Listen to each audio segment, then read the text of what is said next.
Hello, welcome back. Right, obviously I done a video a few days ago saying what should I do my D'Agostini incident.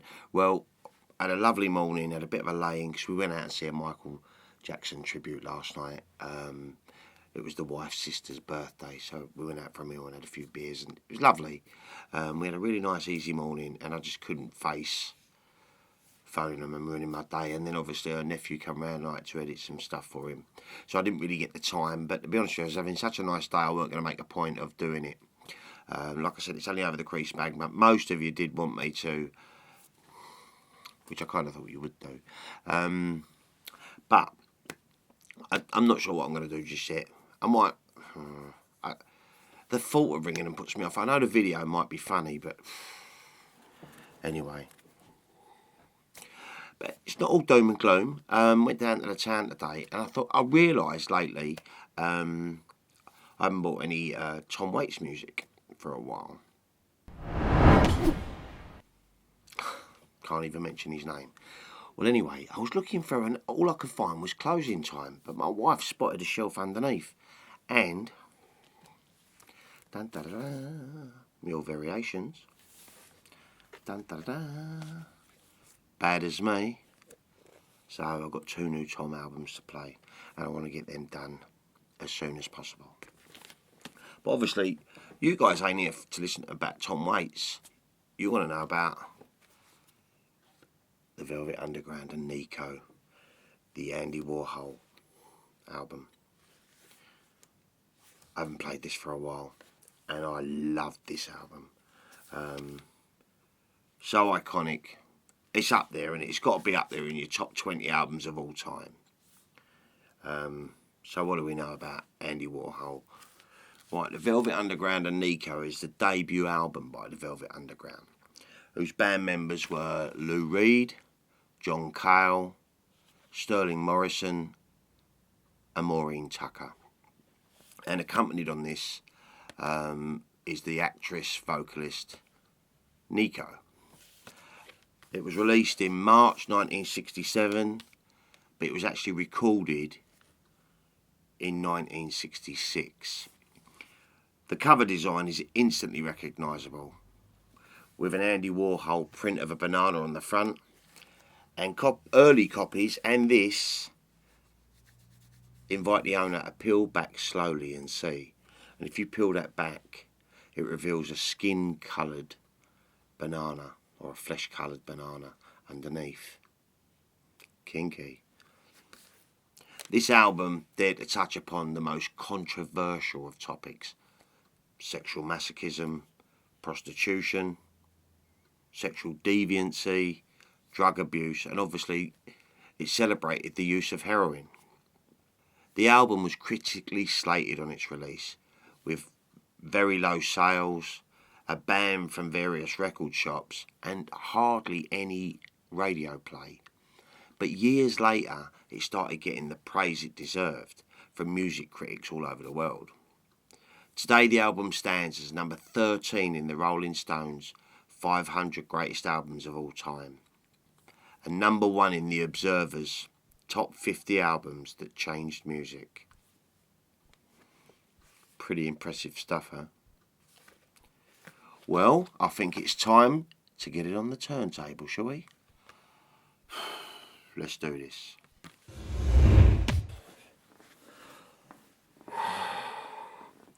Right, before I open it up, as you know, I like to use my actual glasses because I like to see this. So, this is the 45th anniversary version, newly remastered from the original tapes. Original artwork, like I said about the peel back, peel slowly and see. Sorry about my hands, new job. It's 180 gram vinyl, and it includes the voucher to download the album too. Obviously it was released on Verve Records, and it's a gatefold sleeve, so let's have a little look inside. Now, I've only ever owned this on CD before, which I can't seem to find.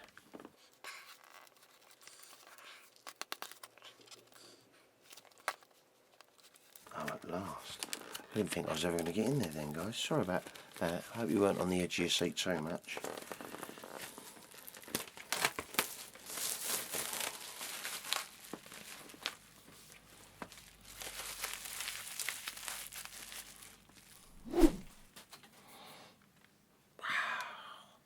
I mean, it is a bit tempting to pull that back, but I'm not gonna. That's beautiful though, the paper on this. Look at that, Andy Warhol there. Lou Reed. Oh, that's gonna make some interesting reading. Cool. Right, let's have a little look at the record.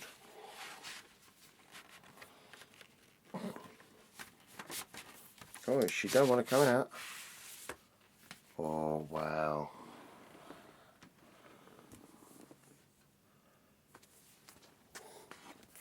That's beautiful. Blue label with the silver verve. The Velvet Underground and Nico. Ooh, Sunday morning. Let's get it on there.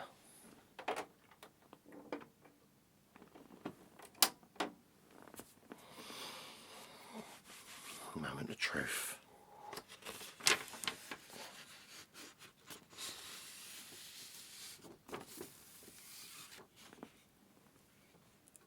Ooh, look at that. How nice is that? Quite a thick old chunk there. Beautiful. I'm going to give this one a little wipe down.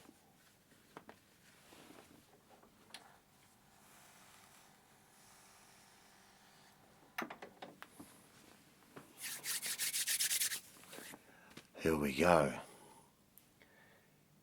The Velvet Underground and Nico, Sunday morning. As always, I'll be back in a little while.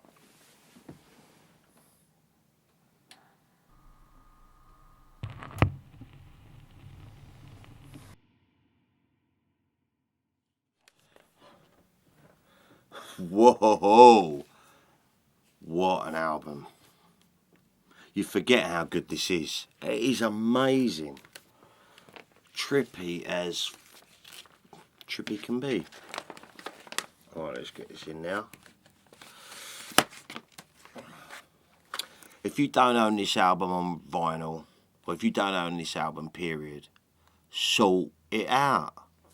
Honestly, it is incredible. Right, let's go through the tracks.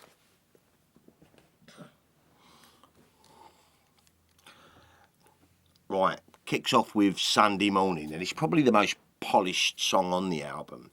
I kind of think it would fit right at the end of this, because the album goes full manic, drugs, sex, you name it, and Sunday Morning is about staying up all night, getting high, I guess, and that Sunday morning, you know, where you're a little bit spaced out and stuff like that.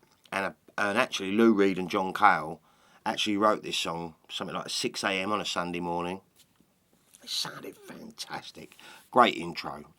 Then track 2 is I'm Waiting for the Man. And obviously it describes someone buying drugs off a drug dealer. $26 worth, actually. Near Lexington Avenue. And I think it also has 125th Street in New York City in it as well. Lou Reed, after leaving the band, he still added this to his repertoire, and it was released as a single in October 1971 with There She Goes Again on the B-side on Andy Warhol's The Velvet Underground, which was on MGM Records. Next up is number 3, Femme Fatale, and this is sung by Nico. It was written on Andy Warhol's request. It was about Edie Sedgwick, a beautiful, seductive, lovely girl with all of her problems. Unfortunately, she died at the age of 28. The song was released as a B-side to Sunday Morning in December 1966, and it's one of the more gentler songs on the album. But it is, you know, and it's after I'm Waiting for the Man, which is quite abrasive. This is kind of nice, you know, Femme Fatale.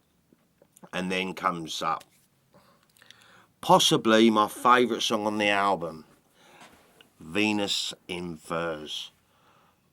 This kicks off straight away. It's just boom. It's psychedelic. Do you know what it reminds me of? If you opened up a big set of doors and you just walked into this decadent room with all people doing weird and wonderful like S&M and all of that and high on drugs, just crazy. And obviously the words are about a dominatrix. Dominatrix? It is dominatrix. Bloody love this song. I think I heard it on was it a Dunlop Tyres ad 30 years ago? But I think the very first time I heard it, as with Heroin, which is on side 2, I think I heard him in the Oliver Stone movie Doors. The Doors with Val Kilmer back in 91, I do believe. And instantly thought, what is that? And I think that's where I discovered the Velvet Underground. But this is the only album I know. So Velvet fans out there, you're probably going, Stripey, sort it out. And I'm going to. Because if they've got albums as good as this, excuse me, I've just had my dinner. If they've got albums as good as this, I need to have more. It's superb. But anyway, so that was Venus in Furs, and it was obviously written as a book by Leopold von Sacher-Masoch.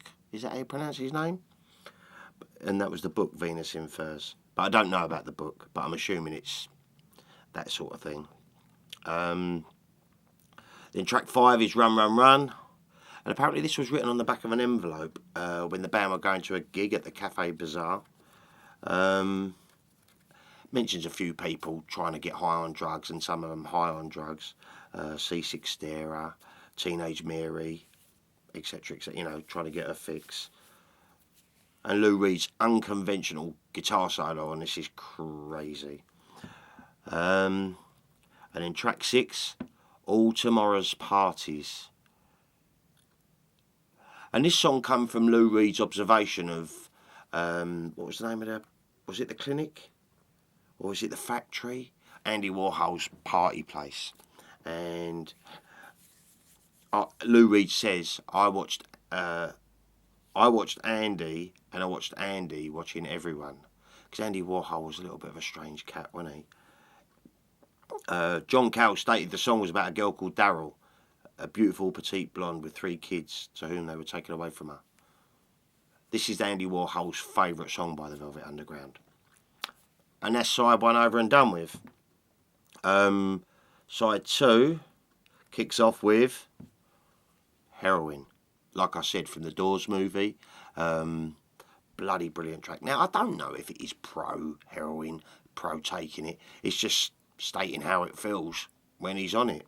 It begins with Lou Reed's quiet melodic guitar, Sterling Morrison's steady rhythm guitar, and a hypnotic drum pattern by Mo Morrison.